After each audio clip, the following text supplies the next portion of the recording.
we're going to have heaps of fun. Let's go. I forgot the name of the band.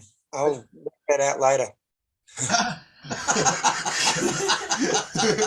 Oh, did you guys hear that?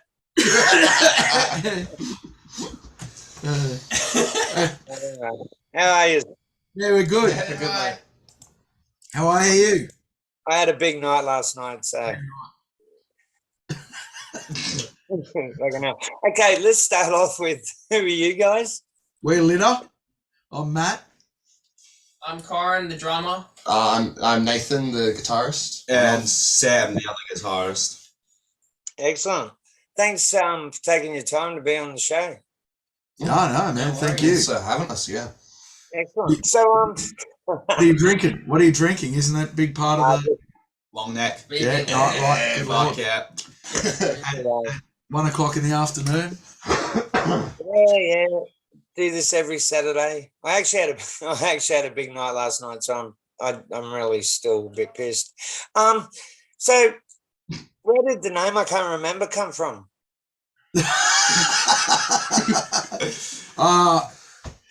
It seemed relevant because it was like a disposable. It's litter, obviously.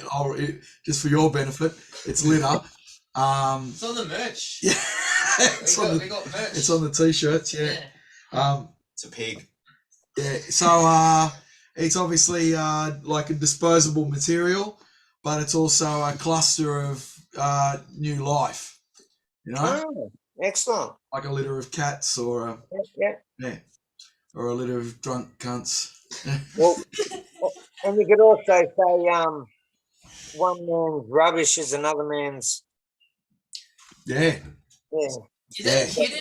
Oh my god! What is it's that? a dog. Puppy? Oh, it's a little puppy dog. That's so cute. Yeah, one of those ugly pug things. Pug's not dead. It's bite me. So this one's for like each one of you. What was it? First of all, what was on the stereo when you were growing up, and what was it that actually influenced you to be in a band, to want to do what you're doing? Let's go from youngest to oldest. You'd be the youngest. Sam's the youngest, bro. Oh, I don't know. You just had a birthday. Oh yeah, you're He's 19. For fuck's sake. I'm 18. Okay. Okay, so basically my kind of background behind music, well, mum and dad Still 18. both grew up with music. Mum used to be a musician in like a band playing all around Australia. She was in like one of those marching bands type thing, and dad revolved himself all around music, so he has best mates who are in like a death metal band. Currently right now touring all of it, and I don't know, like I kind of brought myself to play the guitar. They gave me a guitar. I'm left-handed and they gave me a right-handed guitar, and completely forgot that I was left-handed.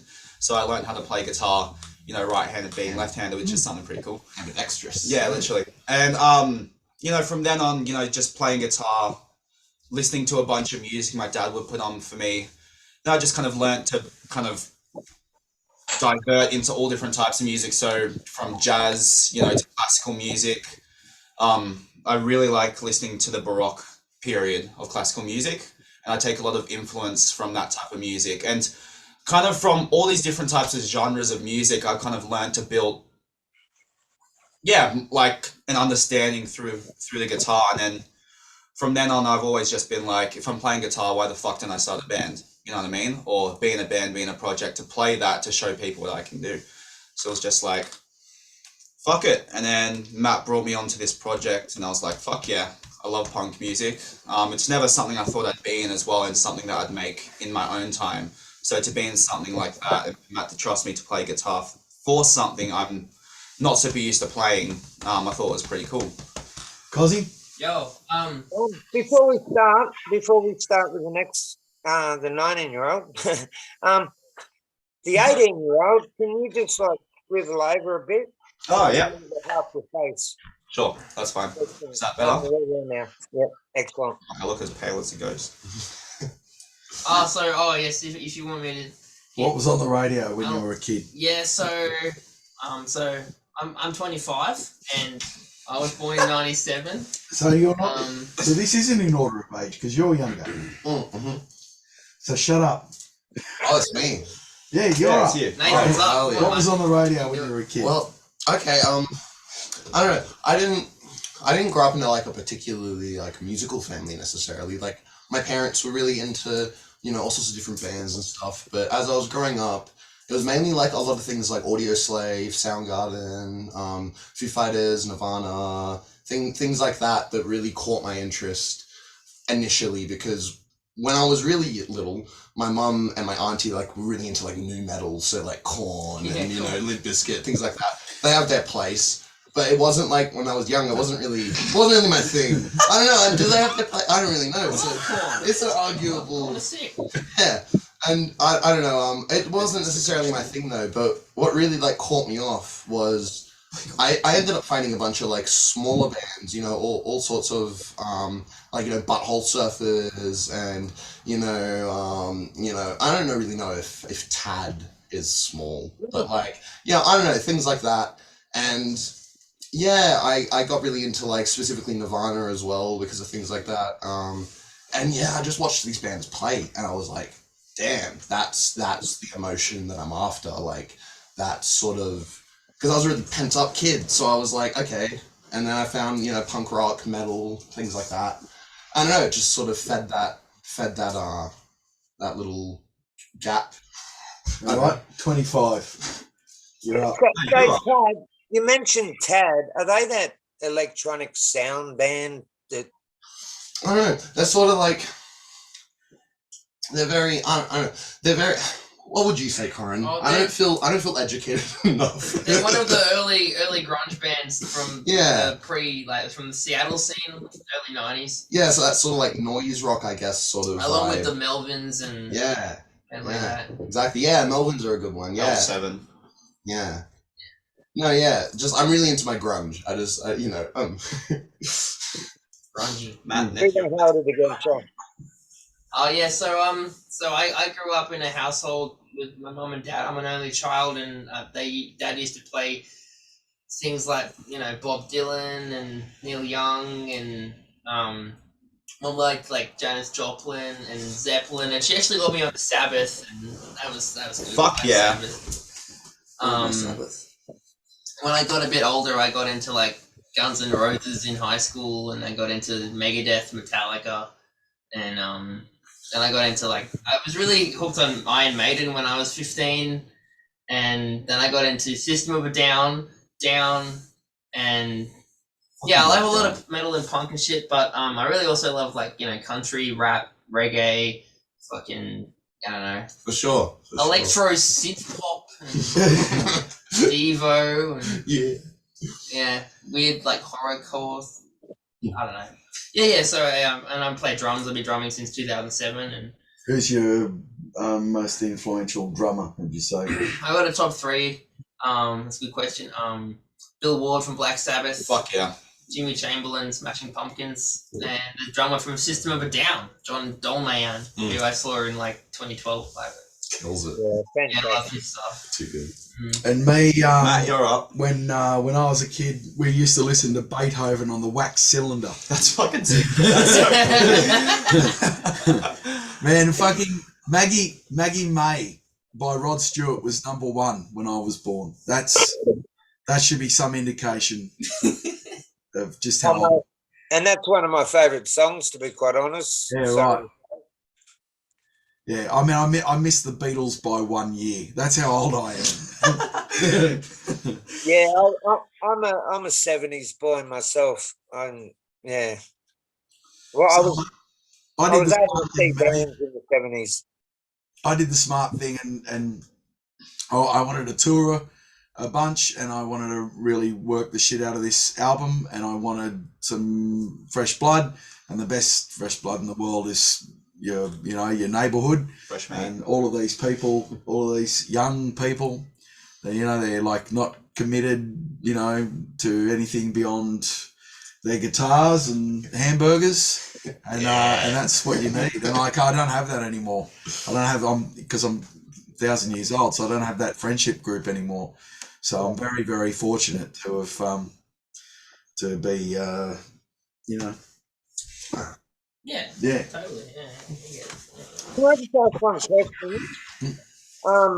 My editor just sent me a message saying, "Can you move the camera back a bit so we can get the whole lot of yous in frame?"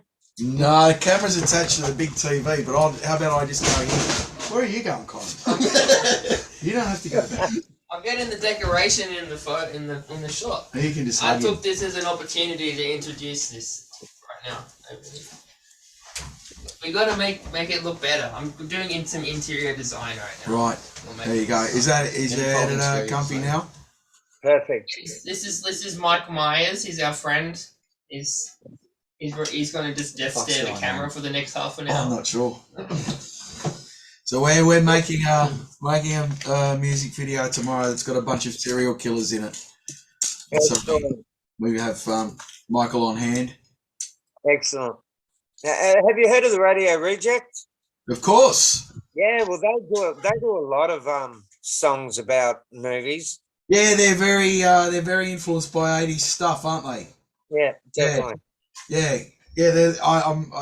I haven't met anyone but Mick, who I understand is not in the band anymore, but a very good friend of mine. Brandy. And the I can't believe her name escapes me. The Zara. Sarah, she played guitar on the Litter album. Oh, wow. Mm. Excellent. I've I never, actually saw her live once, and Top Naval were headlining, you sure? and she got up on stage and played with Top Naval. Yeah. Well, she was highly recommended, and I kind of wanted a lot of I wanted as much female participation as I could. I wanted it to be pretty inclusive recording. So yeah, she's hey, that's Darcy. Darcy's alerting us to the fact that the pizza's just arrived. We got pizza. Sorry, mind us. Yeah.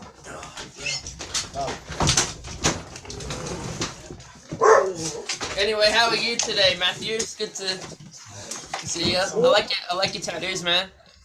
Oh, cheers, man. One of many. Sorry. One of many. Yeah, cool. Right. Look at this. We need to do corporate sponsorship. I'm in the way, aren't I? I'm going to fall over. Yeah, does Drinks with Matty include, brand placement, because here we are, Domino's Pizza, It's pizza Domino's hot, Pizza. hot and ready. Blink 182. Sure. 22. Blink 1822. I've got many kids, and a couple of weeks ago we ordered Domino's, and I think the bill came to about $73, and they were an hour and a half, nearly 2 hours till they dropped it off.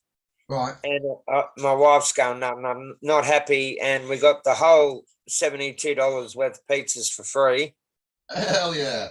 plus a free pizza coupon. Domino's are great. Fucking good on them. They're like, and they keep coming out with some amazing shit. That The value for money's insane, but I mean that's an indication of just how garbage the food is. You can't make a pizza for this much money. Can't deliver. I think this is turned into a Domino's ad, but I think we're looking at about $30 with a tip for the driver, rounded up for charity. All of the fucking things that they avail you, the opportunity to do, so you feel good about yourself, the fact that you're now about to eat some fucking poison bread, and you just simply couldn't make this. I mean, it's got beyond flour and water. It's got to be just like, they must be murdering farmers and stealing their crops or something. It's not really what's going It's not on. possible to create this stuff for the money that they charge. Yeah, no, it's disgusting. Mm. We're going to go to our sponsorship, Matt. Oh, yeah. Thanks, man. Done. What the fuck? There we go. So when does this is a pre-record, Yeah. and when does it come out? Well, we've got a few bands before you that we need to edit. Mm. My editor producer needs to edit, Mm. but I'll get back to you. Oh, I only asked because if we're meant to be talking about like imminent shows or whatever, they won't be relevant by the time, you know. Yeah, they probably won't be. But you can talk. Yeah, on you, Jeff. Yeah, we can talk about past gigs and all that sort of shit. But yeah, it's like there's about I think nearly 38 bands that he's still got to. Wow. Yeah, but he does well. He's pretty good. So Right. we only really started putting him out in February, and he's already got 17 out on YouTube. So Yeah. oh, that was a fucking mad documentary. I watched it twice. Oh, cool. Yeah, Yeah, no, that was great. Yeah, cool. Yeah, I just saw like it's a bit of a vanity wanky art project. This whole thing, there's no disguising the fact. So you know, call it as I see it. But it was kind of important to try and make some sense of it. So the Litter album is replicated live with the you know these guys. And Sam's the only member of the band that's actually on the album, the live band that's actually on the album. There's like 21 different musicians on the album. Wow. And the flip side, or I guess the other half of the album. So the flip side on a vinyl, but like of the 10 songs, there's 20 songs. Oh, are you okay, Darcy? He didn't do anything. On a CD or something. That was my bad. Outside. Yeah. Sorry. Yeah, of the 20 songs, it's the same 10 songs replicated as jazz. So so it's a difficult one to pitch unless you kind of put it into some context, and so that was the benefit of the doco. Yeah. Yeah. Excellent. No, that's mad. Mm. Why this genre, guys? Why did you choose this genre? I think Matt chose the genre and we just played it. Yeah. Well, Matt kind of had a vision because a lot of these songs, I remember he was talking to me about saying that he wrote just with a piano and vocals. That's how he came up with these songs, and he had an idea that he wanted to put it into punk music. So that's why he brought the call out to a bunch of musicians to make this album, to say, hey, try and make it like a punk album, try and make it like a punk track. Because I remember Matt playing, in other punk projects. He was, another band, Death Metal. Death Metal. Death Metal, yeah. And I guess that wasn't as punky as this kind of project. It was very, I guess, diverse electronic. Mm. Yeah, but I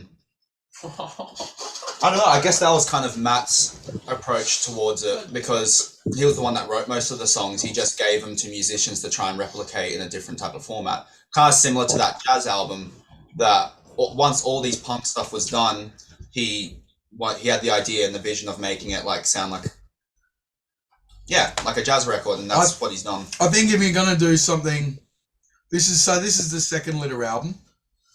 The first one is inaccessible. Like, you either bought it at the time or you can't have it. It was pressed to 10-inch vinyl.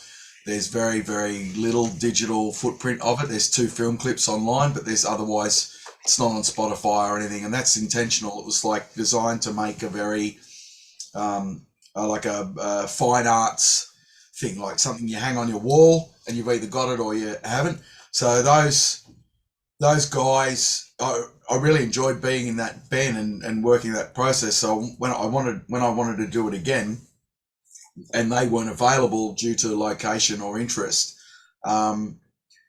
that freed me up to, and it was just prior to the lockdown, just prior to the international lockdown. So it was great timing, because I asked all these people to contribute and send, their recordings back to a hub, and then everybody went into lockdown, and that's all anybody was doing anyway. So it's the album itself, which is being mixed this week, being finished as we speak, is 2 years old. But I think if you're gonna produce a quick project, if you're going to throw something together quickly, which is what I've done twice now, the best vehicle for that is punk, and it's such an ethereal, you know, spiky genre. Like, it's so much fun. Like, I don't understand why everyone's not into it at some point. Why everybody doesn't have at least one favorite punk band in their collection, you know? Oh, for sure. Because I mean, it's a pantheon. Like, I don't who are some of your faves? You're obviously so into it that you're interested in interviewing people in punk bands. What's your thing? World War 24 are my favourite, Mm. and I've loved since the early 80s. Nursery Crimes. Mm-hmm. I used to be a really big Hard-Ons fan, but I just don't like the direction that they've gone in the last decade or whatever. Yeah. Overseas, not punk. I'm more of a Patti Smith fan. Mm-hmm. Yeah, but I'm more into Australian. I like through the whole 80s. I was straight into the Aussie music scene. Like, I had over 400 records of all Australian music, and some fuckwit. And it's someone that I know broke in my house and snapped every record. Didn't steal them, did not steal them, and like a majority of them were like in limited editions, you know, coloured vinyl. But the fuckwit snapped my records because he knew that was my pride and joy. I know it was someone that I knew that we had a beef with or something, which is very rare because I don't argue with anyone. I'm a people pleaser, but yeah, that's what I'm actually been listening, not like bang bang bang bang listening, but I've actually been quite pleased with some of this shit Machine Gun Kelly's come out with for some reason. Like, Really? Hot take. He moved into a punk direction because he was a rapper, wasn't he? Yeah, he was. Yeah, he was a rapper, and then Eminem made a diss track so good about MGK that he fucking quit rap. Switch genres. And then he went into pop punk. And guess who's the drummer in the band? You see that the shit? guy from Blink 182. Travis Barkers. Yeah. And if you listen to, like, if you go on YouTube and listen to live music of MGK, even though they've got Travis Barker on drums, it still sounds like electronic drums. Like, for some reason, But I've been listening. I wouldn't class him as one of my top 50 musicians that I like, but I've actually enjoyed a couple of his songs. As I said before, I've got kids, they play shit, I hear it and I go, oh, I like that. And I've liked a few of his songs. But yeah. Where do you guys see yourself in 5 years? Fuck knows. Well, I don't know if this will come out before we break up, but our last show is the 26th of November. That's it. Yeah. Sorry to say, Litter fans. Yeah. Sorry to disappoint you guys. Au revoir. We got an expiry date like this pizza. Yeah. Well, hey, I'm gonna make sure this one is gonna come out before that. Cool. Yeah. So look, if throwing it together to try and have some live representation of the album itself. If we'd played one show, I'd have been happy. But I think we'll end up playing 12 or 15 or something. I'm not sure actually, but we just unfortunately so 1 in 100 year flood down in the South Island in New Zealand, and that screwed a show for us. But we were scheduled for 5 shows on the 2 islands of New Zealand soon in October. We've had to bail on that, but at no point was, have we had a show cancel or someone not be available for a gig and so I couldn't take it or whatever. Was I disappointed? Because every show is so much fun and they're all cool. But I think you can, think of all of the longest running projects, regardless of genre. They're not people that play every week, They're people that, they might have used to when they were 18 and 25, but they don't do that anymore. And, you see them, they come out once every 5 years or something, or, the friends I have personally, like the guys from Frenzal Rom, for instance, they all play in an array of different things to keep themselves kind of interested, not bored with their own project. But when they get together, it's like no time has passed, and they're still, one of the greatest representatives of the genre. For sure. Well, I actually saw McDougal with Me First and the Gimme Gimmes. Yep. Yeah. Well, that guy's a magician. Like he can just pick up a guitar, you can tell him a song, and he will just instinctively know what the chord is that follows the other chord. It's magic to watch. Yeah. So, yeah. Do you remember a band in the 80s called Thrust? Well, Thrust and I we were living in Queensland, and we went down to Melbourne to see Metallica play. Right. Drove down, and the whole fucking trip, Theo, the guitarist, on his little acoustic, played in Justice for All. Fuck yeah. The whole time.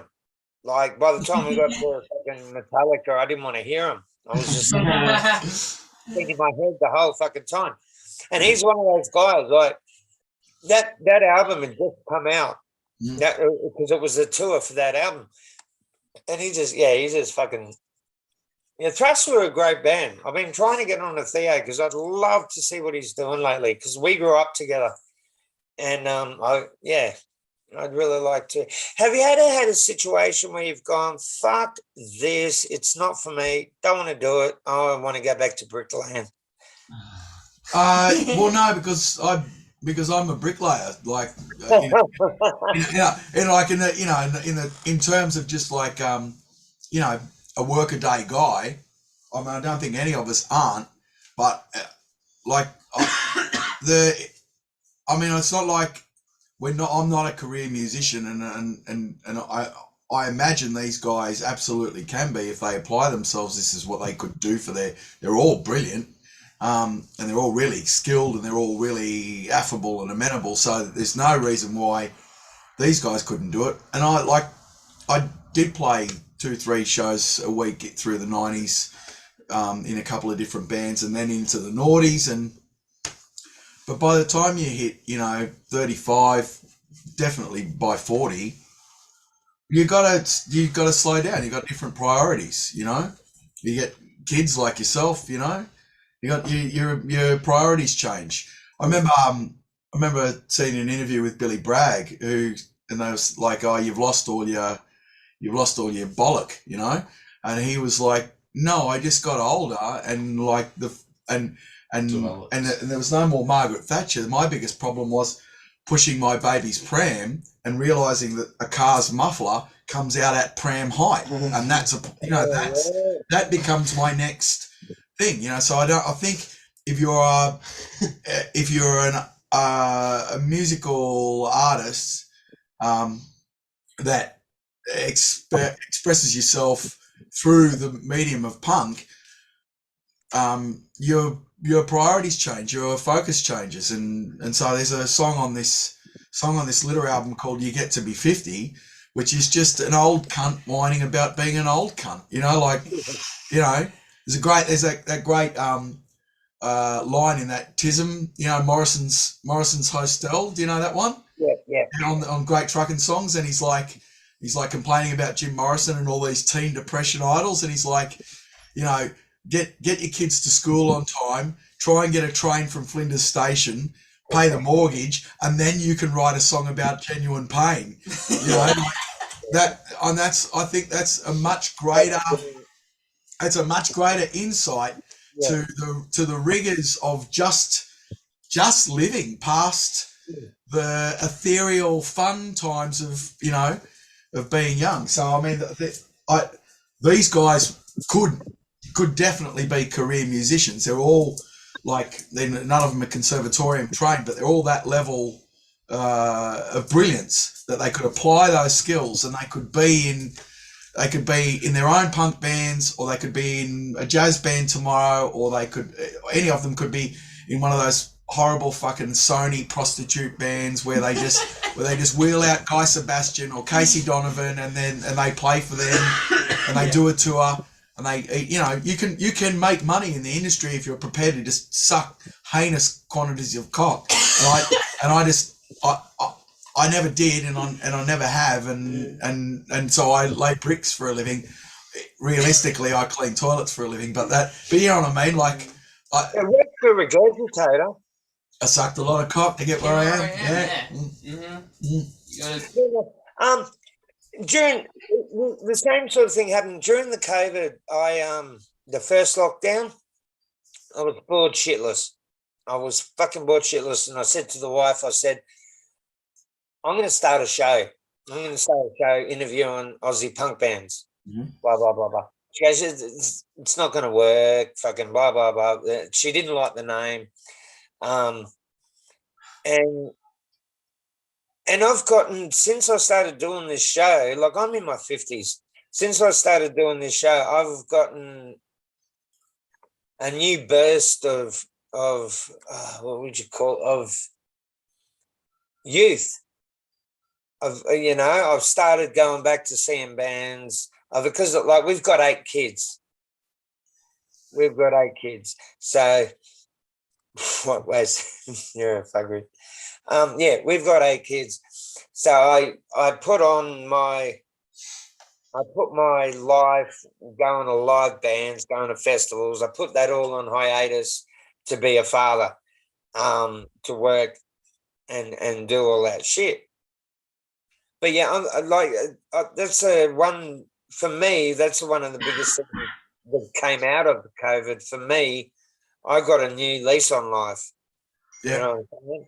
And okay, I'm not gonna make millions of dollars on this show. It's never gonna go viral, kind of thing. But my whole idea is to promote bands in Australia. Like I've interviewed 2 American bands, but to promote bands in Australia that aren't going to get a look in anyway.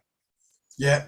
Without my show, you know what I mean? What it sounds like what you need is to like interview someone where there's a potential homicide could happen on the video. Like if Nathaniel just started like hacking at my neck now and then removed my head, that shit would go viral. You know? That's what you need. You bring that up. That's what you need. Yeah, it is funny you bring that up because It is. I got a message from a guy called D Liver. Right. He's from America. He plays guitar in the Murder Junkies. Right. Wow, like G.G. Allen's band? Yeah, G.G. Allen's band. I've already interviewed Mel, but I've got this guy saying, "Oh man, I've got like fucking 6 months to live. I've got really fucking bad coma. Like most of the photos, bad cancer. Most of the photos he sends me, him laying in a hospital bed with thing. He goes, I could make your show go viral. Put me on, and I put a bullet in my head halfway through." And I'm thinking, what? Yeah. Well, That's yeah. fun. Do that next, or Any publicity. or check in with me in about 7 years. Send a message. Just gotta get my kid through high school. Yeah. And that's okay. Kids, are you the only one with children? Yeah. Well, Yeah. yeah, and these guys, they're my children. Yes, they are. But yeah, I have an 8-year-old boy. Okay, excellent. That's one of the questions I usually ask bands. Would you let your child listen to your music? Oh, for sure.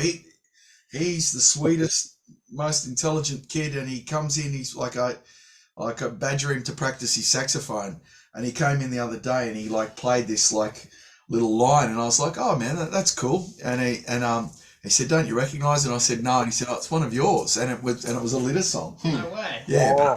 but I mean, it was a Litter song, like like they, when they draw you and you go, oh fuck, That is an elephant. yeah, yeah. But you're very. I mean, yeah, absolutely. I've taken him to as many gigs as he can go to. We played the Lincoln Pin, and we just made a daddy, son trip of it. And he sat there and loved it, and knows everyone as uncle, and yeah. So I would take him to as many shows as I can. I'm trying to build him up to that festival, readiness, so that we can go and do that at some point. Yeah, I think music's critical. I can't imagine. I mean, have you asked that question of anyone they've ever said no? No one's ever said it. No, because I mean, you want, there's something that no one makes art of any type. It's saying art about music is a little bit like saying making love when you mean fucking. I think it's a bit. You go making. Let's go, boys. Let's go and make some art. It's a bit cringy. Go and rock out. But anybody that assigns time to alleviate some kind of kinetic energy in their brain and have it manifest as either music or a painting or whatever, that's something you want to share with everyone. Like, you might do it privately. You might, it doesn't matter to me that I'm not famous and I haven't sold lots of records, but it does matter to me that everything I put out is something I'm not proud of. I'm proud of. I'm not cringy about. For sure. Yeah. So I think, why wouldn't you show your kid? Why wouldn't you want your kids to participate in that? Something you're proud Exactly. of. Absolutely. Like I've gone to see Radio Reject so many times at the Servo, and their kids get up on stage and sing. Yeah. Like that Skater Dad song. They're there for the backing vocals, and it's like, fucking, this is so brilliant, man. It is so brilliant. Like, I've got 8 kids. 7 of them are into fucking, and this is a question I'll be coming up to soon. 7 of them are into fucking hip hop and all that sort of bullshit. And my 13-year-old daughter, she fucking walks around all the time with a Radio Reject shirt, and she loves the album. Like, whenever she gets a chance, she'll put that album on. And it's like, there's, out of 8 kids, I've got one that I'm actually going to go to the funeral. Is that she's fucking amazing, mate. She does it for me, and it's not that she's like trying to impress Dad. It's like I've come home and it's been on. Yeah. You know what I mean? And she's there rocking around. But yeah. So getting to that question, have you got a worse genre of music that you just can't fucking do? I can't do like proper country. So That's a shame. yeah, no, not like I can do what's his name, Steve Earle, and I can do Wilco, and I'm a really big fan of he was married to oh Christ, I can't even remember her name now. Lyle Lovett, massive fan of Lyle Lovett, but I came to him via his jazz stuff, and so once a singer's voice and timbre and style permeates your interest, then you continue listening, and so his country stuff is completely palatable to me, where if somebody else sang it, I probably wouldn't be interested. And I like pop songs. Like, the Buzzcocks are my favourite punk band. They're beautiful. It's the Beatles. It's sped up Beatles. The Descendants. They're pop songs. They're like the Descendants. If they had a keyboard in the band, they might be giants. You know what I mean? Um, Yep. So just like I like pop songs. I like to be able to hear the lyrics. So I like the energy of some of those kind of more deathy, hardcore things. Yeah, the screamos and the screeching. I just can't I just want to know what's your Same. grievance? Yeah, what's your grievance? Like, because if you're telling me to smash the window of a bank, I'll do it on my way home. But if you're telling me that your missus won't touch your bum anymore, well then fucking get a life, And so Yeah. I don't. When you just touch your bum. I don't know. I think he was trying to kill me, but either or. I gotta say that fucking Michael Myers mask is probably the best Michael Myers mask. But go. that Yeah, I I've don't know. seen that they've sold. 70. I get the clip's important. It's for the Hate Will Own You song that you will have heard. And the premise is a bunch of different serial killers, and that was the biggest expense. That's cost me $70. Yeah. Can I ask a question? Yeah, you should. No. That's one of the things they generally do in interviews. Wait, can I say what type of music I don't like? Yeah, please do. Because I don't like vacuous EDM music. Like the that stuff doesn't really do much for me. It's just more like a metronome for drunk people to dance at weddings and Maltese get-togethers. I mean, personal experience. No offense to any Maltese getting together today. Yeah. Aren't the Garcias? Isn't that a Maltese name, Garcia? It's a bit Spanish. Spanish is a Spanish last name. Yeah, right. Garcia, I'm sure I know some Maltese. I'm not people. big into opera, and I'm not big into Aussie hip hop because it feels like you're gonna get mugged on the train, like by some guy. He's gonna come up to you. Pull up. Yeah. I reckon, and Matt, I don't know if you would agree. I don't know if these guys would agree, but I reckon music. Saying you don't like opera, you probably love Queen. And Freddie only ever wanted to do opera. And saying you don't like dance music, you probably love the Prodigy. You know what I mean? And they couldn't exist without those. And that's kind of what happened with me expanding on my music genre-based thing, because growing up in a very metal background from my dad, looking into guitarists when I was playing guitar and looking at their influences, completely fucking different to the genre. So there's this one guy in a very death metal band called Morbid Angel, and the guitarist in that band, he has one of his main inspirations is Beethoven. For a death metal band to get inspiration, from something like Beethoven, that's how I kind of learned to. Is that your interest in Baroque?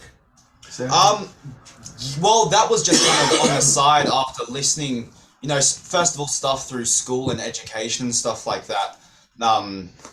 Learning about that kind of side of it, and going into New Orleans jazz, that was something that just came up through school, and I started listening to my own time because I liked it. Except a lot of the time, you don't realize musicians listen to a completely different bunch of music that isn't relatable to the genre at all. It has maybe no complete significance. That's how I just kind of learned to delve off into something and expand my own sound instead of just sitting down listening to my dad's music. You know what I mean? And I think it's really interesting as well, specifically with metal and all the different subgenres of metal, things like that, how much of an inspiration classical music is in that type of genre of music. A lot of the time signatures and a lot of the progressions, things like that. I don't know. I'm not but I'm not educated, but yeah, it's really interesting though how much of an inspiration there is in all sorts of different genres. You wouldn't really expect it a lot of the time. But, yeah. Well, hey, Kirk and Lars, they met at a classical music thing class in university. Mm-hmm. Yeah, right. For sure. I would say this. I would say to anyone of mine and your age, the best thing I've done in the last, I can't remember. I had rehearsed. I used to have music rehearsal studios, and it was a great insight even though I wasn't playing, to just be able to hear what was happening, and then getting invitations to these shows, or making sure I was at a gig because I'd heard something in a studio and I was really impressed, and I'd go and follow that up. I was so out of it for so long, so removed from music and the culture around it for so long. The best thing I've done in, I don't know, in at least 5, maybe 10 years is put this band together and then tour with these guys, because we'll sit in the car and they'll be fighting over what to play on the, on the CD, and the support bands, or the bands that we've supported that we get to see. Like, it's been the greatest kind of development of my own, like the next development of my tastes and interests. So much stuff that I would have seen on a t-shirt that just looked like a Meathead band I wouldn't have any interest in. And then, one of these guys, it'll turn out they're a big fan, and I'll put them on, and I'll go, oh, fuck yeah, I can see that. But I would never have given it the time of day, or so much stuff I've never heard of before. So the best thing for old dudes like us, women included, like, if you had a background if you had an interest in music, live or otherwise, at some point, you've got a decent CD collection that stops at 95, you really want to, immerse yourself in this type of arrangement, go to a painting class, meet young people, it's been incredibly enriching for me. Sure, definitely. So yeah, I think as far as genres I can't stand, I've learned a lot more about things that I wouldn't have given much time to otherwise. Do you think your attitude has changed on that subject of music and band equality, all that sort of stuff? Do you think your attitude's changed since you first started playing? In this band, or just playing music in general? I guess, like, I'm still the same person, except I guess one thing which has kind of I've learned differently is, collaborating with a bunch of people with making music. That's what I only want to do now when it comes to making music. I have been working, like, before all of these bands, because I'm in a couple other bands as well, not just Litter. Before starting them, I used to write a lot of music in my own time. I have like a little home studio, and I'm still in the works of this metal project that's been in the works for like 6 or so years.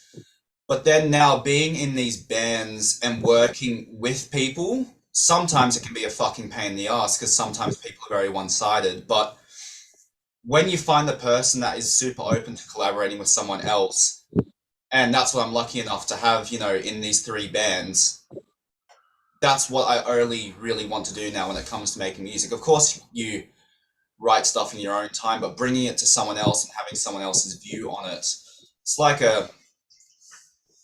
I don't know, I just find it kind of rewarding that I can share, something that I make with someone else, having their thoughts on it and putting something together that they really liked. So I guess, like, in terms of attitude, nothing's really, changed, but kind of like perspective when it comes to writing music has kind of really changed. I would think, and I can't, it's kind of an open question, but I would think, for instance, Kyron, we've only really played one show with him so far, so I doubt we've had any real impact on his life. But I would say of these other guys that are in all these other bands, Sammy's in 2 just local bands here that are different again, and both incredibly, like, brilliant at what they do. But I would imagine that you, like, at least from Litter, from our shows and this imminent tours and stuff, that you, like, I'm completely nonplussed. Like, we just get up there, we do it, and we get off. There's no hugging beforehand, or there's no, like, push-ups. There's no, like, I don't know what your preparatory, Mantras and yoga. yeah, man. there's none of that. I don't know what you do in your other bands, but there's none of like That's actually one of my questions, Matt. we're a punk band, and so Rian, who's not here, he's the bass player. He's a great, very technical, brilliant sound engineer, and we're playing a show where we're going to have to bring our own PA, and it's just going to be a vocal PA, and it's going to sound like Gash, but it's a fucking punk show, and we're going to play in amongst diners eating, like we'll be in the center of their tables while they're drinking cocktails and whatever. That's heaven to me. Like that's like it kind of doesn't matter to me that you can't quite discern the bass from the guitar, or you can't hear the backing vocals, that's the nature of a live show, because then you'll go and play a proper show where there's a line array and and 10 crew running around after you, and you'll still put on the exact same performance and bring the same level of enthusiasm to it, but it'll be a crystal clear sound. I mean, I just think that, the magic of live performance and touring with different sound equipment throughout, and particularly someone like us, who we're all just going to pile into a station wagon and get out and borrow equipment. So we're at the mercy of however brilliant or shit the support band's gear is. I don't even have my own guitar yet. I'm borrowing one off of Rian. See, so like I think if I could impart anything on these guys, it doesn't matter. Like, just take it and do it. Like that is what punk has given the world of music. That's the only thing that punk has given, because every other genre, dance music to jazz to country, has gone to the extremes of death screaming, and gone to the far extremes of like softcore, whiny bullshit. So there's every genre has experienced the happy medium between their own genre and punk. So the only thing that punk has really provided anyone ever is the opportunity to just fucking throw a band together. Like, hey guys, do you want to be in a band? Great, see you on Monday for rehearsal, which is what's happened here. Here's the songs. Okay, and the first show's on Wednesday. Let's go, and just getting out there and owning it like you are playing at Wembley, I don't understand not doing that, but it's not conceded. It's just a matter of fact that other bands, other genres don't do that. So I hope that I don't know if that will change your attitude, but I hope that that's something that I'm on a lot of punk sites, and I've seen that many posts forever saying, yeah, we're doing a gig tonight, blah blah blah. Can someone help us out with? And straight away it's yeah man, fuck, I'm straight up for it, Yeah. And that's what I like. The Australian punk scene is very ancestral. It's like, what I've learned over the years is that you need some sort of help, you will get it. Like okay, you got your bands that are just stuck up little fucks, all right? You've got those bands, and every genre has those bands. But the majority, they're there to help. If Sure. okay, you actually need someone to drum for you next week or something. Send me a list. I'll fucking work it out. And it's made me proud to be in that scene, that with such amazing people. And I've never interviewed a band where I've gone, well, these guys are a bunch of dickheads. You know what I mean? Like, I've just exactly what you were saying, Matt. It's just something that, as you said, no other genre would do. No, for sure. That Justin Bieber's not going to leave his drum kit up on the stage for you know, for the next band or for the band before him. He's not going to lend his drum kit. He's not going to, you know what I'm saying? Yeah. You referenced the the mini doco I put together to promote the album and the band. That was a genuine deep dive into what I mean, I know what I think punk is, but it was a genuine deep dive into what other people thought punk was, and people who as kind of disparately kind of attached as the 16-year-old girl drummer who predated Corin's position in the band, Holly, like a 16-year-old female's perspective of what punk is, to an old salt like the guy from Lagwagon. He was also in REM, and he was like the front man for Marky Ramone a tour or whatever. Like, so I mean, the broadest, professional perspectives, and the thing that I learned the most was just what a community they thought it was. It really, but I think people that are genre motivated have, they do have groups. So like all those shitty little lad fucks that listen to rap music or drill or whatever the fuck they listen to. It's horrible and it's not about the music. It's just a soundtrack for their shitty violence and their and getting raped by their uncles or whatever the fuck their problem is. I don't like lads. I don't know if that was obvious just then, this, we've thrown together a tour, for instance, where it's been assembled via Facebook. Like, hey, I see you guys live in Mildura or the Sunraysia area. Can you play? No, we can't. But these guys will, and they're great, And so, okay, cool. These guys sent me your way. Can you play? Yep. We're bringing a station wagon, so we don't have room for gear. Yep. No worries. Send us some posters. We'll put them up. And that's been consistent throughout. So we're off to Melbourne via Adelaide from the upper mountains where we live, and that's been a through thread right throughout, to the point where a band, I don't know if you know them, but if you don't, you should investigate posthumously. They're called Strawberry Fist Cake. You know these guys? No. Okay, so Mick from Radio Rejects, he's a Melbourne boy, and he has this band with his now ex-wife, which is why they hadn't been a band for a long time.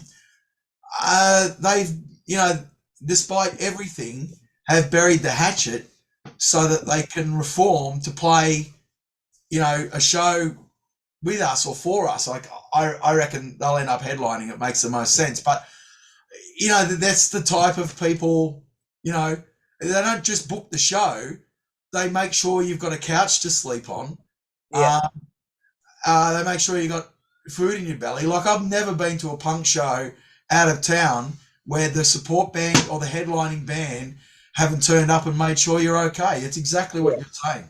It's brilliant, yeah. And so I think that level of nonchalance across the board, just bracketing what I started with as far as attitudinal changes, that would be great if that was something these guys could take away from them, with them.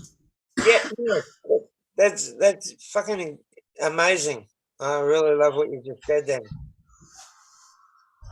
Be back.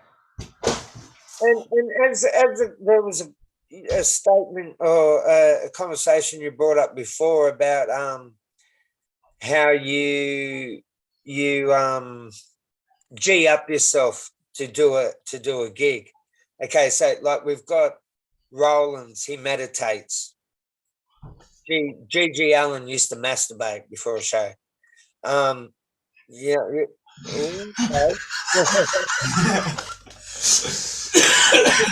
Have you guys singly or as a group, have you guys got that sort of? We masticate. Yeah. We go and get something to eat. No. I don't know. We haven't. All right, then you No. just play. Yeah, we check on each other. Yeah, see how everyone's doing and see what the morale's looking like, I guess. I work the room. Yeah. I work the room because I think, punk and the very nature of the difficulties in sometimes hearing different elements at a live show, as I just described, would make an average person, I think, who wasn't into the genre and wasn't interested in what you wanted to say, would make them quickly finish their drink and get out of there if they didn't come to see you, right? So I like to go in and present myself. It's almost like you're going to babysit for someone. In a second we're going to get up, we're going to make this noise, and it's either going to be noise that you're interested in, and then they say, "Oh, what do you like?" And you don't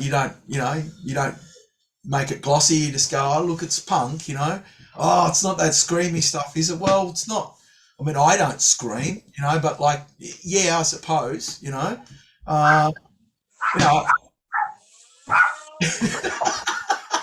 that time I'm interviewing. Okay. Sorry, mate. That's I've all right. just had 1, 2, 3 kids turn up. How? Why? She was looking for Justin. I'm in the middle of an interview, guys. Fuck off. Sorry, guys. That's all right. That's all right. You got to keep that in. Exactly. I was sleeping at my eldest daughter's house last night. I thought they were away for 2 days, but the fucking arseholes, they've come home already. Right. Oh, dare they? How dare they?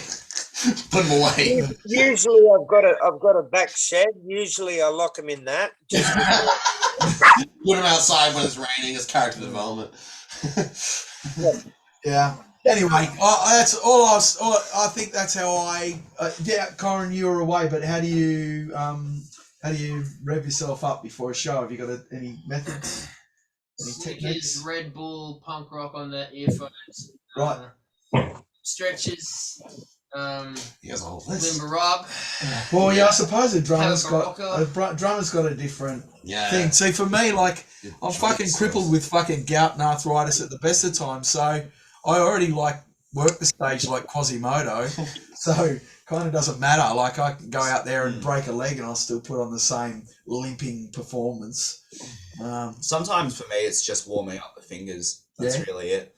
Like, sometimes there's been a couple of times where it's been play in an outside venue and it's been super fucking cold or windy, just to kind of warm up the hands. Like, that's just really kind of it. I never really say to myself, "Oh fuck yeah, I'm gonna do a great." Oh show." man, I tell you what we do. I didn't consider this, but yeah, this is definitely a methodology of preparation. You want to grab that? So we get a new shirt every show. It's incredibly wasteful. I don't know. Well, maybe I'll make a blanket out of them for poor people after the tour.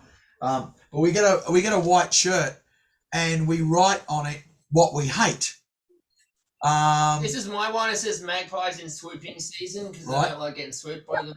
Right, it could be anything. It could be, like, and on occasion, someone will write something that's kind of a punk trope, like anti-governmental or anti-system or something. Well, Yeah, something Matt wrote one's the 99.9% of humanity. of all humans, All yeah. human.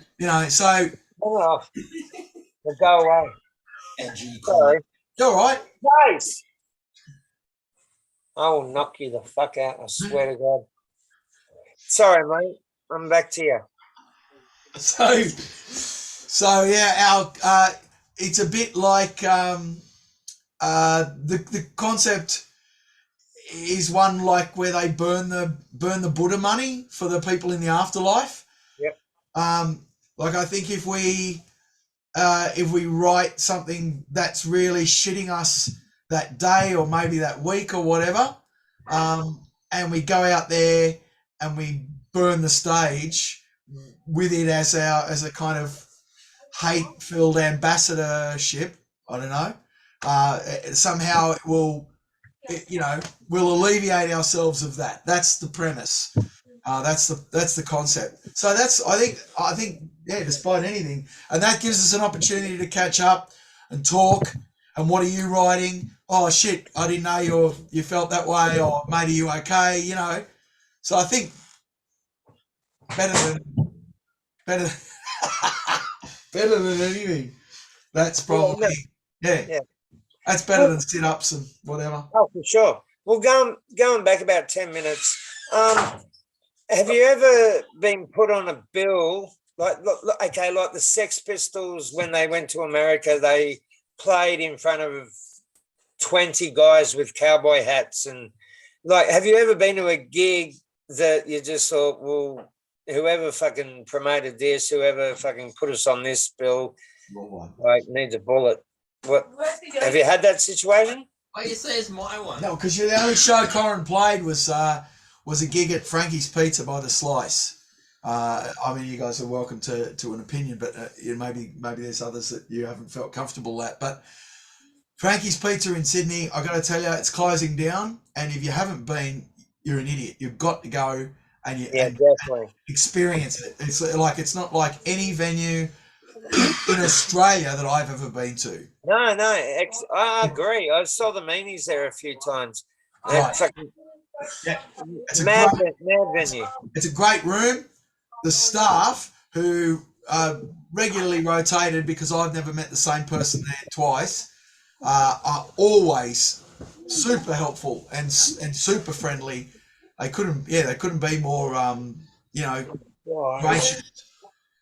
Well, seeing as Matt pointed to me, like the one gig that really did suck that I went to was years ago. I was in a rock band called Splatterpoo, and we went out to the bush to some fucking hippie doof thing, like psytrance thing, and there wasn't a stage, and it was just like a marquee, and it's like most of a drum kit and no microphones, and we played an instrumental. And that's like the worst gig I've done, man. It's not even in a proper venue or anything. I was only pointing at you because we played this. Our first show with Corin was at Frankie's. Yeah, we only did one rehearsal. And it was before. We owned it. I thought it was great. But the band that we're on before are this kind of music conservatorium, 80s pop band. Pop glam band. They look like Roxy Music. They really did look like. They sound like Cheap Trick or something. They had a Cheap Trick, but they had like a saxophonist with a chopper moustache and shoulder length hair in a perfectly pristine white suit. It was the strangest fucking pairing. And the second we hit the stage, after I denigrated Corin and before he even hit the drums once, told everyone he was a much shitter drummer than our good one that we had. Then I asked the audience if they were happy to hear. Did they all enjoy Hall and Oates? Did everybody like Hall and Oates? And their audience left immediately. But that's fucking it was awkward and ugly, but it rectified itself immediately, because then the people that remained were like, okay, I know what we're in for now, strap ourselves in. This little fat bastard's going to say some stuff, Yeah. And it was hard to see him during the whole show, man. He was just running, jumping around, running down and climbing on tables and smiling at pretty Asian ladies and God knows what else. It was just once it happens, they're just in it, and then it ends before you know it, and you're thinking, what the fuck was that? It's like you're going through a storm. It's like a bloody encountering some strange weather event. Anyway. Yeah. Times keeps us young here. Yeah. Nah. Matt, you're kind of in the right age group. Do you remember the Playroom? Nah. Remember the what? The Playroom in Queensland. No. No. It was probably it opened up in '63. Right. And these guys, they had Pill, they've had that many. I lived 10 minutes away from it in the '80s, and we used to go see bands all the time. And on that subject, we went and saw Frozen Doberman and Motorhead were headlining. And I think I've said this in an interview before, but Frozen Doberman had finished playing. I went to the toilet. The ground started rumbling under my feet while I was doing a piss. And I thought, Motorhead has started. So I ran out. Yeah. I ran out, getting in the Motorhead. First song, Lemmy gets a bottle in the head. That happens again. I can't do a Lemmy voice. That happens again, and we're out of here. And we're going. It's not going to happen again. It's all right. And then on the third song, bang, he gets another fucking bottle to the head. But this time, everybody saw who threw the bottle. It was this tall guy with a blonde flat top. Oh. And Lemmy saw it as well, and he goes, Boy George is playing in Brisbane tonight. That's where you should be. And I was like, fuck. And he goes, goodbye, everybody. And he was walking. We got 3 songs of Motorhead. He left after that. And it was like, I wasn't involved, but the guy did probably go to Boy George, but with a broken jaw. Yeah. Like, he got robbed, mate. He was like, oh my God, we've been waiting for this long to see fucking Motorhead, and you go and fuck it up straight away. It was just, it's like you get people at gigs that maybe that's their local, so they're going to go there anyway. Sure. And, they get a band that then I'm going to hit you. They get a band that that they, that or 3 bands that they're not really into, but this is their local. And the majority of the time they'll sit there and they'll drink this and they'll watch the band, hate it or not, but they'll watch the band, you know what I mean? And anyway, what's the favorite gig you've played and where? What's the what gig? Your most favorite gig? Well, I'm in 3 other bands right now, a metal band and 2 rock trios, and my band Trash Baby. Like we've played some pretty big shows on a local level still, but with the Rubens at the RSL was fun. We played at the Winter Magic main stage, which was fun, and just house I really like house parties and I even like rapping. I had a fun time when I was doing some hip hop music of my own at Lithgow Skate Park, which was pretty fun. Corin's very quickly talking himself out of a position in this band, I gotta say. I gotta tell the people. Yeah. I answered the question. They all want to know. What do you mean, Sammy? It's like on hip hop. Through Litter, probably my favorite gig was Farmer's Arms in Bathurst. Yeah, right. I really liked that gig. But with my other bands, I'm in another band, and we supported a very old 70s band called My Sex. Yeah, excellent. Yeah. Computer games. Fuck, when that song went. Yeah, it was very funny because us playing to like a crowd of people Matt's age, it was very different because normally most of our audience is around, my age or a bit older. But to play in front of, people that support and listen to My Sex and then to listen to us, it was a bit like, half of them was a bit like, what the fuck, and half of them is a bit like, you're keeping rock going, keep fucking doing what you're doing. But with the punk stuff, I have to say, probably Farmer's Arms was probably my favorite gig, and I got fucking sloshed that night. You did. I fucking drank a lot. It was good, yeah. You? Joe? Favorite show? I don't know. I You like house parties too? I do like house parties. Farmer's Arm as well, I gotta say, was really good. I really enjoyed that one.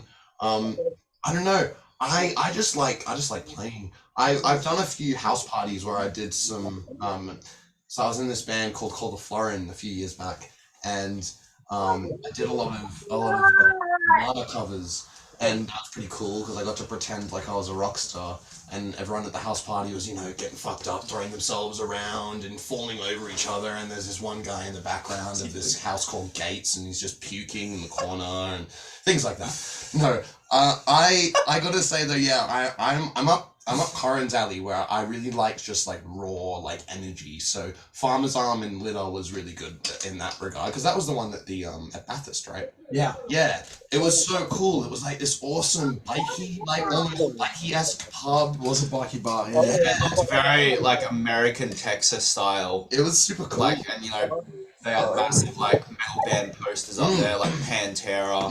I played I played two of my favourite shows. To this day, I mean, I have another band with my wife called Death Mattel, and it's like a electro punk, I suppose. We traditionally don't have a drummer. The drums are either pre-recorded or synth or whatever. So it's kind of like a big black gossip type of thing.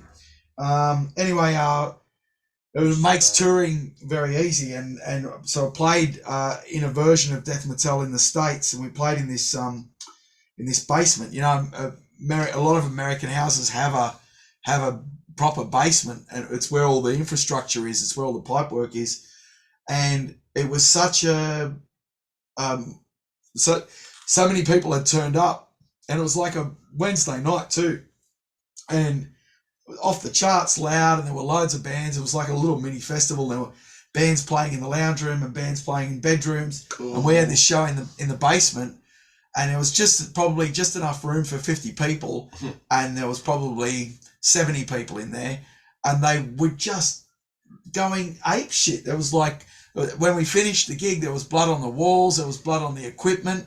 But that was a great show, but that wasn't even the best show. The next show was the next night, a few blocks away, behind this speakeasy, where these guys were playing mahjong. There were guns on the table and piles of cash.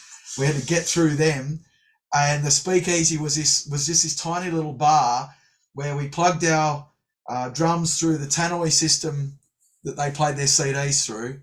I turned the volume up on the keyboard and just walked around the crowd so that they could hear me sing, and the bass player and guitarist shared an amp, and we just went for it. And everybody in the audience were bandaged up, had like their arms in slings, because they'd all been to the gig the night before, and they'd all had to go to hospital afterwards.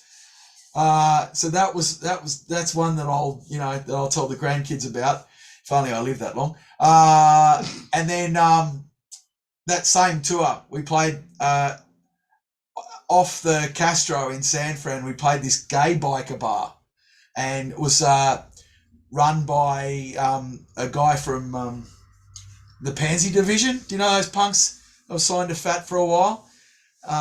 Anyway, yeah, and I just got like manhandled by all of these dudes. It was like being the prettiest girl in a 70s biker bar. They were just monsters, and they were just like fucking grabbing me and like looking me over, and yeah. So I thought that was cool. I was and I said to the dude, one of the dudes, because there's saddles at the bar, and I said, hey, is there a way to sit on these saddles to let people know that I'm not gay?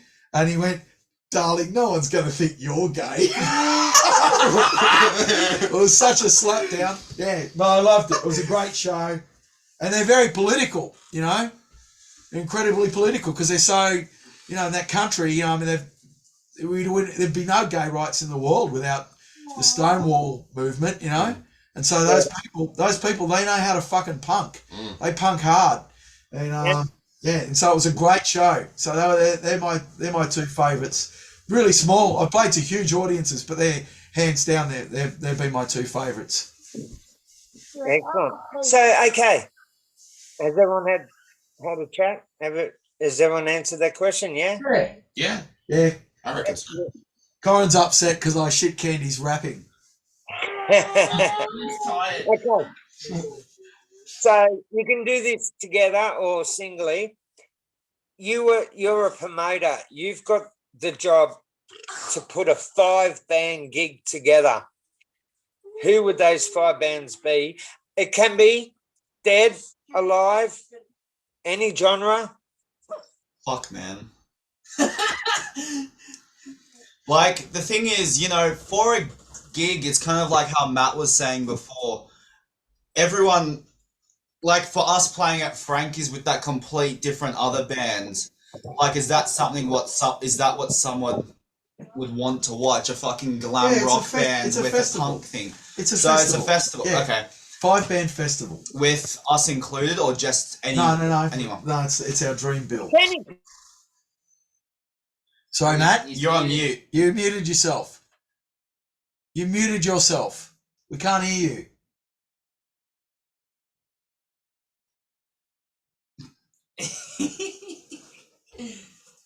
Oh, no.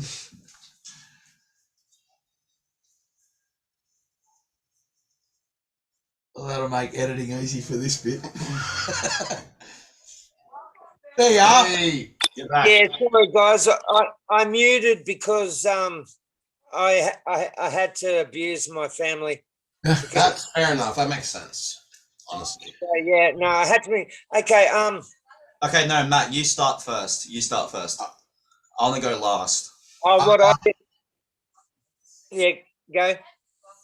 Me, Matt, or you, Matt? You want to go? No. Anything for me, as long as it's music. But yeah, no. For you guys, what? Well, I mean, the fucking Beatles have to headline. I don't think no one in the room's going to say otherwise, are they? I don't think so. Don't disagree. No. The Beatles have to headline, surely.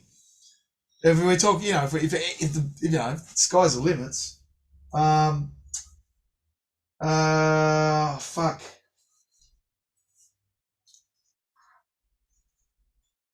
The Clash. Mm.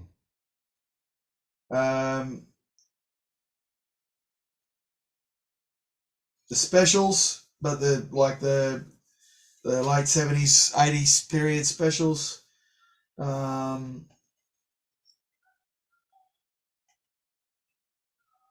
Fuck. It's a hard question. The Smiths and the Pixies. Mm. Yeah. That's it. Nice. That's my 5. Okay. That's probably the best one I've heard so far. Yeah, right. I don't know. Okay. So yeah, I gotta put Pixies on there. I love Pixies. Obviously Nirvana because I like that band.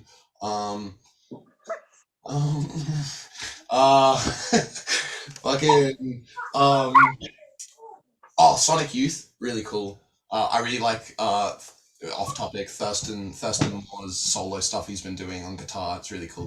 I'm not sure. Spite, they're a really cool band. Yeah. Spite. Yeah, Yeah. I like that band. They're cool. They're a different type of show. It's sort of like, I guess you could call it like Meathead in a way. That's what I thought when I first heard it. I was like, oh, this is boneheaded. This is just so upset. He's very upset.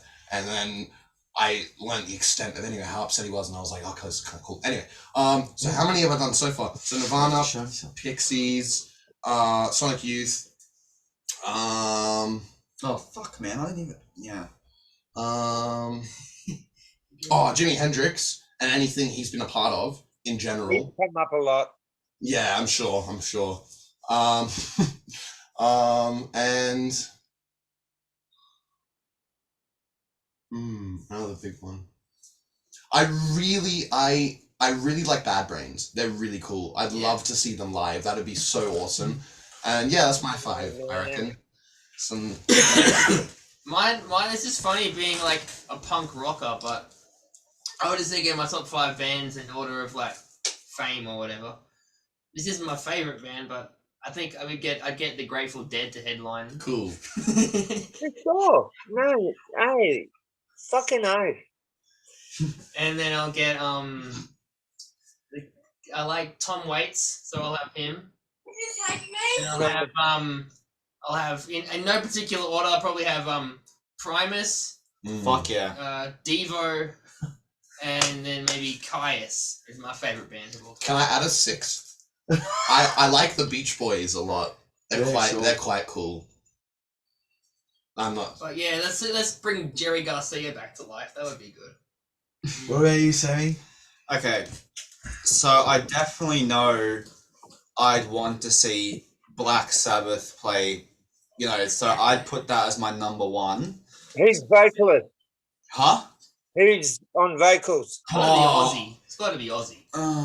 Yeah, well, it'll be really cool seeing Dio's fucking version of Sabbath. So like Sabbath Bloody Sabbath. That'll be pretty cool. But I'm gonna say Ozzy, just because it's fucking Ozzy. Ozzy. Yeah. Right? Like, Ozzy. No. So Black Sabbath. I'd have Pantera in their fucking prime. Early old school Pantera. Holy fuck, that would have been amazing. After that, I would have loved to seen Prince. So I'd put Prince as third. Fuck me. Oh, this is really hard. right? It's like, how do you not sound like a stereotype? I think we've done a pretty good job so far. Wait, so I've got Sabbath. No, fuck. I've got Something Mariah Carey missing from Pantera, this Prince. Oh fuck, man. Fuck, this is really hard. And think about it. Just any band you've just been like, yeah, I want to see them. Wu-Tang Clan. Oh, cool. The Yeah. Clan, yeah, They're sure. fucking sick, dude. Yeah, sure. I think I prefer of that old school stuff. I'd rather see NWA. Oh yeah. Yeah. That's I just think extra. I think they put on a better show.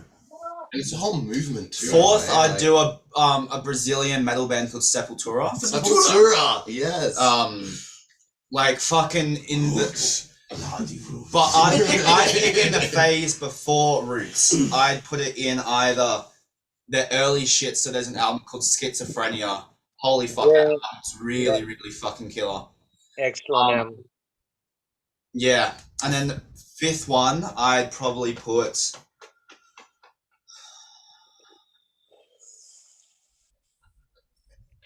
Big ass Slipknot. Slipknot. say ones that I forgot to add. No, I wouldn't put Slipknot in it. I wouldn't put Slipknot in it. No, not Slipknot. Tool. What about Tool? I've seen Tool. It's Yeah, fine. I saw Tool in '93 at Alternative Nation. Oh yeah. Oh yeah. Fucking brilliant band to see live. As I'm talking, this is the question that I usually ask, so I can rush off and get rid of 3 long necks that is just sitting in my bladder. What's the best bit of advice you could give a band that's just starting off? I'll speak to you in a minute. Fifth one would be Trivium, by the way. Edit that in. Edit that in. Trivium. I'm gonna have a sing. Best bit of advice. Well, fuck, I'm 18. Book gigs, play That gigs, would be write it. songs. Book gigs, play gigs, write songs. Book gigs, play gigs, How write far songs. away is the server? It's a walk. What do you need? I wanted to get smokes. Smokes. Because I just broke my last Nate, one. Smokes Can I are get for past smoking. Yeah. Smokers are jokers. I am a joker. Oh yeah. They're jokers, man. You're a toker. I'm a Yeah, toker You're a joker. midnight Yeah. something. Yeah. Joker. Play the music when I can. The mine would be Sabbath. Trivium. Sabbath, Trivium, Prince. What else did I pick? Pantera. And what was the fifth one that I did? What was the fifth one that I did? Who's gonna peek in here like this? Grateful Dead. It's such a bag of ass. I love the Dead. Actually, I'd probably put Metallica in their heydays. Like Master of Puppets era Metallica. Yeah, right. When they were in their fucking prime. Now I don't give 2 shits about them. But What did you say? I said Matt's one of those punks that doesn't like hippie music. I fucking hate hippie music. I hate it. Hey guys, just so you know, we're keeping this in.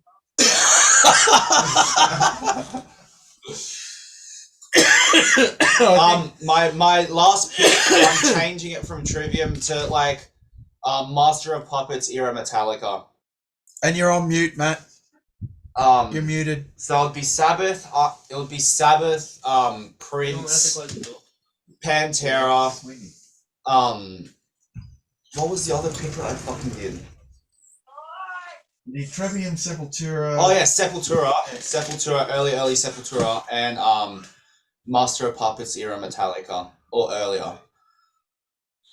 Like, you know, if I was to see them from either their first to their fourth album, I'd be a happy man. But now I don't really give two fucks about them. That's just, yeah. So what's going to happen with you guys? What you said about, I don't know if it was tongue in cheek or anything about the band. No. breaking up. 26th of November. That's it. Wow. Look, man, the concept is you can fucking flog it forever and do exactly what we were talking about. Some of those other bands, Frenzal are the obvious choice, just because I know of all of their side projects. You saw, McDougall in something. He does loads of stuff. He's got a career in radio. Jay's in a band with his wife called the Neptune Power Federation, and my God, fucking check them out. But he also plays guitar or bass or something in the Chinese Burns unit, which is a phenomenal punk band by itself, and it doesn't take any of the frontman duties in that. Like it's a completely independent thing, and it's really cool. But the point is, like, Frenzal Rhomb were almost this kind of back burner thing. They're a big ticket band that, get trundled out for a festival, or, when some local council wants to appear cool, they bring out the one band that they remember from the 90s, So I think you can do, like, they're not flogging that to death. They knock out an album every couple of years. It's always on par, and they just keep going, but keep themselves interested otherwise. And I think they're your options. You can do that, or you can play every week and go hard and hang around until you're the meanies, or until you're one of these kind of credible things that that's kind of famous for just being it.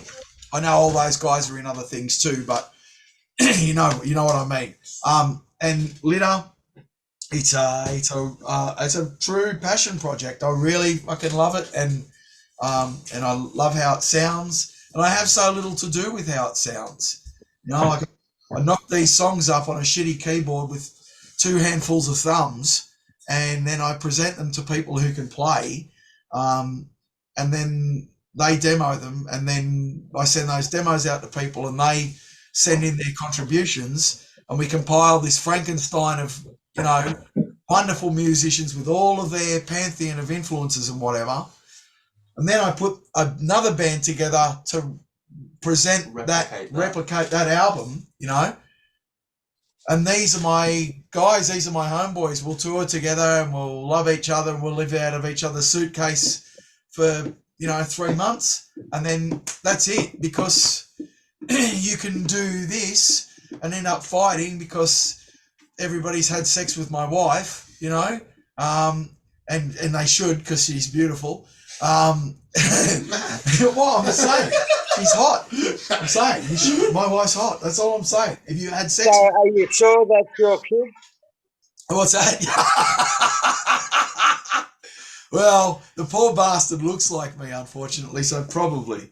In any case, you're always going to tread on someone's feelings. It's a business, and it's a family, and they're the two fuckedest things to try and put together, and they're the two hardest things to maintain. So I think being in a band, I get offered opportunities to be in bands all the time, and I just say no because I hate being in bands. They're fucking on the whole, they're a dreadful experience. in the short term, while you're burning like a candle, it's so good. It's so invigorating and it's so much fun. And so I want to finish every project loving the people I've done it with, and I agree. and that will happen on the 26th of November. I will leave this band. We've already jettisoned a much loved drummer, and I panged with pain every time I think about not playing with her anymore, because she was such a part of the band. And Corin will be exactly the same. Like, his approach is different, and it's turned it into, to be honest, if I was in this band when I was 16, there'd be no stopping us. Like, we would play every week, but the reality is I'm not anymore, and these guys have better things to do. Corin's in 1,000 bands. Check out Trash Baby, Ear Projector. Who else? Magma One. Hey, get in contact with me, guys, and we'll interview you as well. Yeah. Nathaniel's starting something called Curmudgeon. Brand new Curmudgeon. Brand new. You heard it here first. And they might be okay. They right? might be. They're not being run by the front man isn't a musician. I don't consider myself a muso. No, that's cool. Neither do we. I don't know enough. Neither do we. And he's respected as one. And Sam's in Paint Job, and who are a great rock band. But the most exciting thing that I've seen of his is Acid Amora. Oh, cool, man. This girl-fronted powerhouse, and his sister, who is the drummer, was our former drummer, and she's unstoppable. She kicks ass, right? Yeah. She's fucking 16 and plays better than fucking Lars. Yeah, no, much better. That's a fair not call. Even arguable. That's totally reasonable statement. In any case, I was serious about the band not being around after the 26th of November, and it wasn't that particular date. That's just the show we got, and it kind of had to tail up. Corin and I have a Descendants tribute that we're putting together to celebrate the 40th anniversary of Milo Goes to College this year. Yes. Yes. So that's happening straight after the Litter shows, and I just want to get on and get back to cleaning toilets and making money. Well, talking about being old and in a band, like they're in their 60s, the Descendants. Oh, sure. And like you watch them, last time I saw them, they had more energy than me. Totally. Like kind of thing. Totally. Like I'm in my 50s, so I don't go into the pit anymore. Yeah. But only because I've got my wife beside me and she'll fucking just pull my hair back. But yeah, I won't go in the pit. But these guys are just so fantastic on stage. Matt, what have you got? Have you got something coming up? Are you gonna put yourself out to pasture or? No, I mean, I don't know what. So this is Litter, effectively Mark III, because Mark 1 was an entirely different lineup, and technically, I suppose this might be Mark 2.5, because Mark 2 has been this collaborative effort to make an album that's punk and jazz simultaneously, and then so the 2.5 is representing that in this live format with these great guys, and having that fun and that experience. It's all part of the project for me, and I don't know what Litter will look like in the future. Someone suggested Litter could be a movie next, and after looking at the documentary, I totally understand that. Like that was top class, man. I watched it 3 times last night.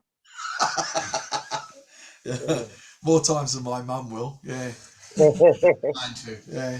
But so who knows? But I'm invested in my community here musically. I have a PR business with a mate of mine called Barney Collins, and we look after and try and foster unsigned bands and keep them unsigned, because there are labels, advantageous labels out there. No names mentioned, Riot Records. No names mentioned, Golden Robot Records. That are just content providing scum that just steal your material and put it on Spotify, and you get fucking 30 cents at the end of the year. Yeah. You know, and they, you know, anyway. No Or more. or you're like Charlie Manson, and they wait for you to die to put out your albums. Right. Right. Have you heard any of his stuff? No, I haven't. Charles Manson's music? Yeah. Yeah, I have actually. And Is it good? Guns N' Roses covered one of his songs. Yes, they did. They did. They covered it on their covers album. Is it any good? Yeah. I've got everything. He's I've got everything he's done, and he's fucking brilliant, man. Yeah, right. You see, I think Charlie was innocent, but in the long run, I think if the Beach Boys manager had given Charlie a record deal, none of the shit would have happened. No, for sure. But I mean, and maybe that would have led to something, you know, maybe that would have led to something brilliant. But you then, you know, how many other fucking serial killers could you say? I know he didn't kill anyone, but how many like serial killing cult leader types are we thinking are out there? But for the fact that they own a guitar and the opportunity to play, you know, that's punk. That's fucking punk. I wish Ted Bundy had some pop songs and Richard Ramirez had some disco hits and stuff. Yeah. I read Ted Bundy's more of a disco guy. Ramirez would have been in a Stones type of thing, I reckon. Yeah, you The think? guy that used to dress up as a clown and kill all the boys. Gacy, John Wayne Yeah. Gacy. He wrote "Bite It, You Scum," the G.G. Allen song. Oh, No way, really? Really? Yeah, G.G. Allen visited Gacy like every week. Every week, it was a big thing. Like Gacy's written a book just on G.G. Allen, and yeah, he wrote "Bite It, You Scum," which is That's great. a bit of trivia that didn't need to happen. But you guys have been great. No, you guys have been great. Where are you? Where are you actually? We're in Katoomba. Up the Katoomba. upper Blue Mountains, New South Yeah, I Wales. was just gonna say, wow. It's where everyone is. I live in Katoomba. Nate's in Wentworth Falls. Sam's, where are you, Sam? Blackheath. Blackheath, yeah. Yeah, We're all within Sam. 15 minutes of Katoomba. It's a hub. Excellent. Yeah. Excellent. I'm actually taking the kids to see the Three Sisters in the next month or so. Yeah, right. Oh, they'll love it. Oh, we'll They'll get in love contact. We'll have a beer when you're here. it. Yeah. What's the punk scene like in that area? It's Can- not really. Can is I? it? Yeah. Can I be honest? I'm not at all putting shade on any musos. I'm not trying to be like, oh, I just like this, I just like that. Because the scene is the scene. It's a reflection of the music that the people in the town are into. And there's not, you know, I feel like when I was growing up around here, when I was around like maybe 14, 15, it was a lot more of like a hard rock, sort of like, maybe you could call it punk rock, call it grunge, whatever it would have been. It's a lot more focused. And I feel like a lot of bands like I've forgotten their name now. Feast of Fools, things like that. You know, Paper Hill, Alienative, exactly. A lot of that sort of sound phased out a little bit, and it was replaced with some more chill sort of, you know, funk sort of stuff. I tell you, Matt. Like Yeah. this part of the world, Try not to be controversial. like some others, is just isolated enough from any capitals that it could easily be a Seattle or a Brixton or Bristol, or any of these places that are renowned for fostering a type of sound, except that the interests are so disparate because you know, it's a World Heritage National Park. You know, like we live in the middle of the nearest Amazon to anyone in the country, Spiritual. and so there's I don't think it will ever be. It wouldn't ever be a situation like, not even, you know, I mean, there's a couple of guys here in 3 and 4 other bands, and those bands don't even sound like each other. Do you know? So Exactly. So- it's diverse. so it'll never be responsible for a particular movement. I can't see it because it's just the interests are just too different. but it did. It's who's from here? The Fundamentals. Yeah. Who's Hermitude. Hermitude? Really? Earth Boy. Cloud Control. Cloud Control. Julie Bells Will Jacqueline. Ring. It is really responsible for some brilliant talent Oh yeah. because there's nothing else to do. This is what happens. You're all bored, all of us. Yeah, like Seattle happened largely due to one rehearsal studio, ironically owned by the girls from Heart. That dreadful Wow. fucking 70s 80s band. Yep. That's They had a rehearsal studio, and that's where everybody went. And then there's some suggestion that the death of the guy from Mother Love Bone Yep. sent everybody into such a downward spiral that grunge was kind of born of that. Are we talking about Chris Cornell? No, Andrew Wood. the original. Yeah, Yep. yeah. For sure. So it took a communal meeting place, a wealth of kind of shared experiences, bordered by complete suburbia, it's not that far from Washington DC. It's not too far from kind of the glitz and glamour of LA. So but it is in this. But Seattle itself is bordered by the tech of Silicon Valley and the poverty of kind of mum and dad domesticity in the hills, and so it stands to reason that there's a perfect. The weather's pretty consistent, and they have access to one big rehearsal studio that they all go to. That's why that can't happen here. We go to each other's houses to rehearse. We go to each other's houses to play. Bands form out of that, but they come. I mean, you've asked the question about our dream lineups for a festival, and there hasn't been the same band mentioned twice, and that's the problem. Like the classic example. I know you're going to go, but Kyron had this band called Quiet Carriage, which is incredibly relevant up here because there is a quiet carriage on the mountains train where you've got to keep your mouth shut, turn your phone off, don't be an arsehole, right? And Kyron wanted to be in a punk band. I hope you don't mind me telling the story. It's your story. But as I understand, just correct you. correct me. Yeah, as I understand it, he wanted to be the front man in this punk band, and he would be a brilliant front man.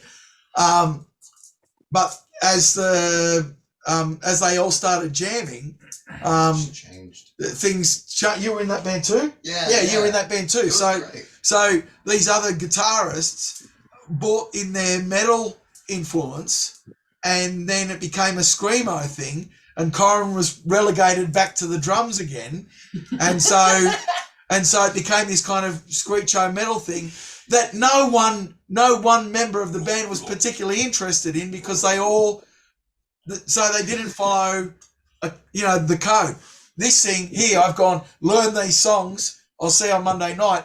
That's how I can be in a punk band. But these guys, I don't think would instinctively.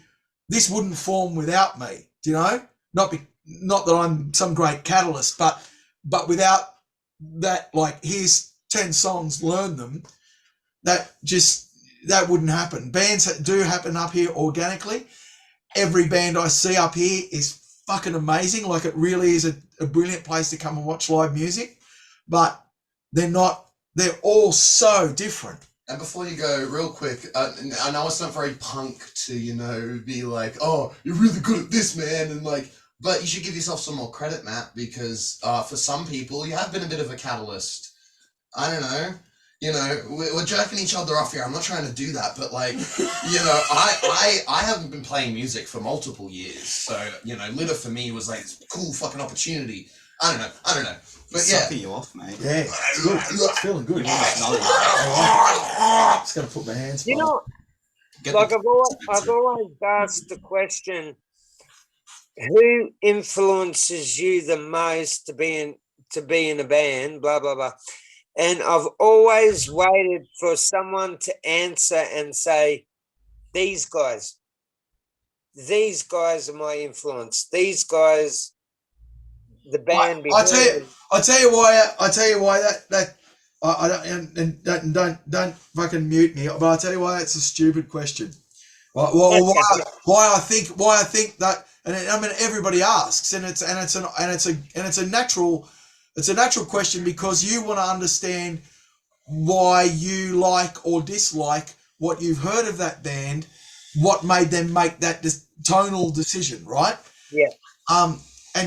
But I mean, why isn't the reason I think it's a stupid question is because, like, why isn't just like having a pleasant domestic situation with 8 kids or 1 kid or whatever? Why isn't that your influence? Do you know what I mean? Like, why is music only ever influenced by music? You know, I can tell you that I listened to music extensively as a kid on the radio. The radio was on in my house all the time. That seems to be a thing from our shared childhood. The radio was always on in the 70s. It was always on. And I'm sure that happened. Did that happen in your house as well? Yeah, it was always on. And so I would listen to music all the time. But then I found this cache of my mum's 45s, and I found a Beatles 45. I didn't know anything about them, and I didn't even listen to the A-side, which was maybe Let It Be or something. No, it couldn't have been. It was on the White Album. But whatever the B-side, whatever the A-side was, I don't remember. Oh Bloody Bloody was the A-side. The B-side was While My Guitar Gently Weeps. Ah, brilliant. I got blisters on my fingers. And I put it on, and the hairs stood up on the back of my neck. And that's when I realized that there was a difference between music and music. Like there was something significant about the way Harrison's guitar sounded, about the way, because Clapton's solos on that too, but the way that Clapton's solo worked, the structure, the chord choices. I mean, I couldn't have articulated it then, like I would have been 6 or 7, but I knew then that there was something different about the music. So it's not a stupid question, because of course then that makes you want to either learn music or learn more about music. Yeah. So, but Litter, this is such, again, I'm so thankful I'm in it, but if the next Litter is a movie, then I can't personally say what my, what the drawing influence for this for me was having been in punk bands as a kid, and loving the genre and wanting to do something quickly, and knowing the best way to do something quickly, not messily, not less than professionally, but quickly, is punk. Punk's the best vehicle for getting an idea out there quickly. You can't do it as I also learned in that little doco talking to people. You can't do it in metal. You can't, if you're not technically proficient, you can't be in that band. As Ken Stringfellow said, like if you have a metal band who can't play, you have a punk band straight away. Yeah. For sure. Good point. No, totally agree. Let's say, like my interviews usually go for an hour and a half, nearly 2 hours sometimes. But I've realised that I've got to give the viewer a chance to actually want to watch the video, and no one wants to watch a 2-hour video. So you guys have been fucking amazing, man, and I really appreciate you guys taking the time out to do this. From the bottom of my heart, man, I'm blessed. Like, you guys have been so fucking fantastic. I just thank you so much, and we're gonna do everything we can to get this interview out before the breakup. And you other guys, if you ever want to jump on the scene with your other bands, I'd love it. Yes, if I could,